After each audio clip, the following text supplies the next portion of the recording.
The Weeknd, singer, songwriter, amazing actor. Stretch that tiny little pussy. Okay, maybe that's up for debate. But what's not up for debate is his discography. What makes The Weeknd so special is his ability to capture mainstream attention and garner success without sacrificing the quality of his music. Because I've heard all of this dude's projects, and he has a solid catalog with him. Therefore, after the release of his last album, Hurry Up Tomorrow, I'll rank these albums from worst to best based on my personal taste. Honestly, you're probably gonna get offended by it because it's the internet, but whatever. Made to love you, girl. How else can I be taken seriously?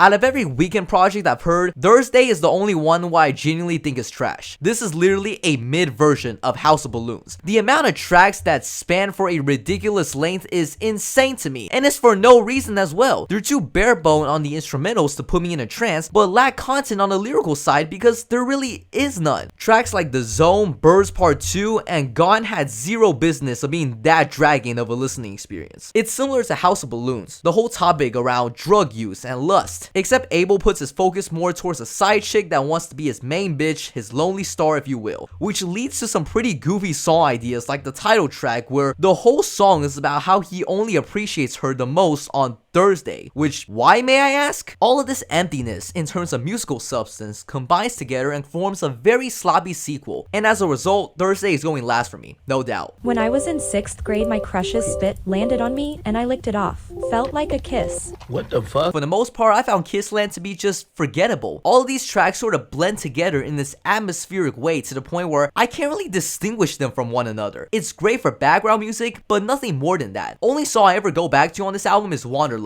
And God, this has to be the worst intro track in The Weeknd's discography. The awkward switch up and how horny he sounded on the latter end, I'm a pass. While personally I never got the hype of this album, I could totally see someone loving it to death because the production and Abel's vocals are on par for the entirety of this album. But I usually go to his music for standout tracks that I could bump on a low, and Kissland doesn't provide that for me. I love how he profusely says that this ain't nothing to relate to, despite the fact that music doesn't have to be relatable for it to be good. To me, Kissland felt like an awkward transition stage between the trilogy era and making more music cater to the mainstream. He pretty much succeeded at neither with this tape for me. You're not a human, Isaac. Don't forget.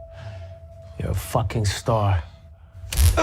Things do start to get tricky to rank for me because I don't think there's a single bad Weeknd album from here on out. I enjoy every project more or less, and I guess I'll start with the lesser part of it. Now, Starboy, easily one of the most popular albums he's dropped. Back in 2016, it was literally impossible to avoid hearing songs off of this record. I think the intro track is still one of Abel's best tracks. Other fan favorites from this album are Party Monster, Reminder, I Feel It Coming, and Die For You. Except that weak-ass Ariana Grande remix that didn't need to happen. Somehow Stargirl Interlude has over 1 billion streams despite the track only going for 90 seconds. Didn't know people fiend for Lana this hard. Overall, generally a hit or miss record for me, especially at the latter end, but the highs of this record are incredible, and I gotta give it that.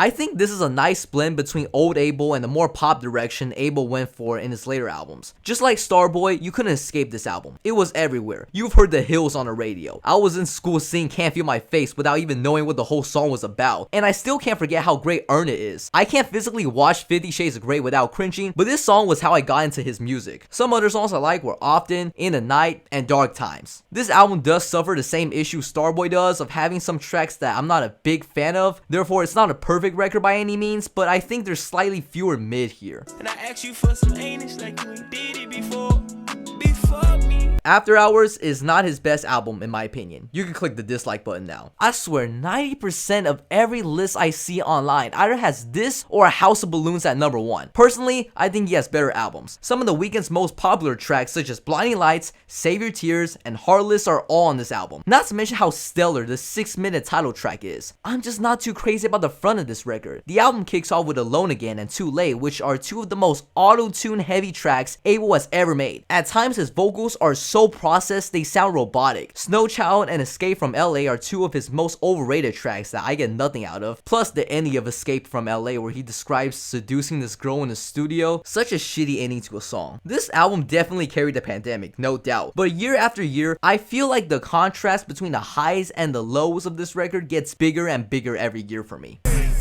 I fill her up. Balloons! When Fantano first gave House of Balloons a 3 out of 10, I thought it was the most insane take he has ever made. I still think it's a bad take, but I can see myself agreeing with some of his thoughts now, being that some of the singing and the songwriting ain't the best The Weeknd has done. Songs like What You Need, Coming Down, and Loft Music have really gone colder and colder for me over the years. And now I don't really see this album as necessarily perfect, but I still love how well High For This introduces The Weeknd's character. House of Balloons and Glass Table Girls and Wicked Games are two flawless songs for me, the latter being still one of his most passionate songs he's ever recorded. And songs such as The Morning and The Party and After Party have actually grown on me quite a bit over the years due to how well they fit on the album. This will certainly go down as one of the best debut projects for any artist, but I still think he has better projects. Ever since I was a chick, no, I was a shit.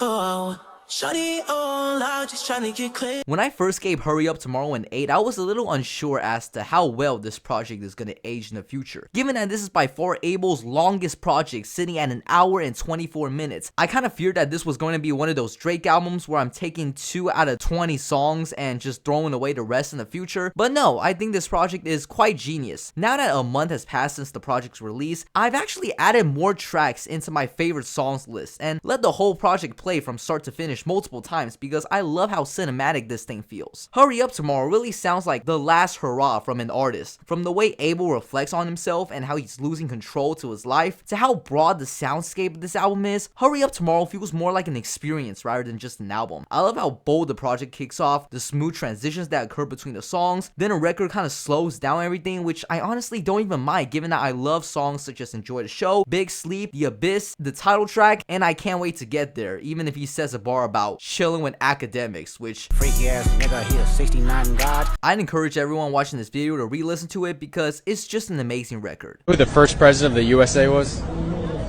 George Floyd. It's a crime for how little this record gets discussed. This is my personal favorite tape out of the trilogy for me. Maybe it doesn't have the most popular songs such as Wicked Games, but the tracks on this album flow better than House of Balloons. They're more consistent, which is why I have it higher. Dirty Diana is his best intro song besides Wake Me Up. Attempting to do a Michael Jackson interpolation is hard, but making it sound as good as the Pharaoh himself, a feat nearly impossible. Montreal is amazing. EXO and The Host is an amazing 2-part track. Some of my other favorites are Next, The Fall, and Outside. Juicy J should have never made the cut on Same Old Song, but that's the only major complaint I have. Pop told me fuck the world, I'm about to come now. I bet that some of y'all will be shocked that this is my favorite Weeknd project because it's easily the least popular entry to this trilogy. It even got outsold by Gunna the first week, which is a fucking tragedy. But I've said before in my other reviews, and I'll say it again, numbers only speak on how hot an artist is right now. Dawn FM really has no skips for me. Well, maybe I Heard You're Married is a skip. No disrespect to Weezy, but I feel like he did not need to be on that song, and I kind of feel the same sentiment towards Tyler on Here We Go Again. But to me, Dawn FM feels like Hurry Up Tomorrow, but with a more concise track list where Abel kept every single best moments of it intact. Gasoline, an amazing opener. The 5-minute version of Take My Breath is a thrill to listen to. Out of Time is Abel's best city pop song, and Less Than Zero is The Weeknd's best closer. Every moment of this album is perfect or near perfect, and that is going to wrap my list for The Weeknd's discography. Leave a like if you messed with this video, even though most of you guys probably didn't.